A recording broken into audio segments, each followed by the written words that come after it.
If only I, if only I could. И здравейте, приятели, днес ще ви покажа как да си инсталирате Bandicam без да ви изписва горе надписа. Тоест как да си инсталирате платената, но безплатно. Влизате в сайта на Bandicam, теглите си самата Bandicam, инсталирате я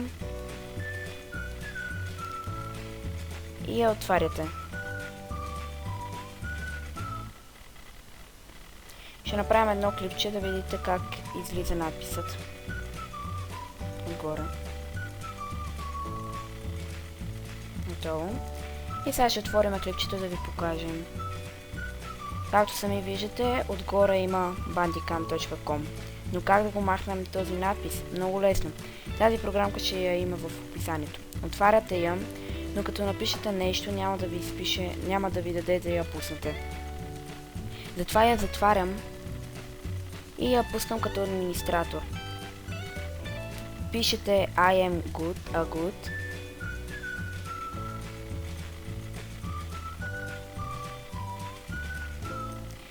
И вече Bandicam ви е активна. И нека да проверим това. Отваряме си я, правим едно пробно клипче.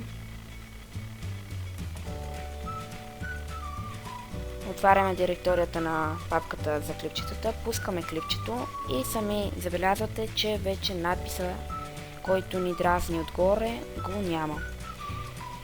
И това беше от мен, дано да ви е харесало.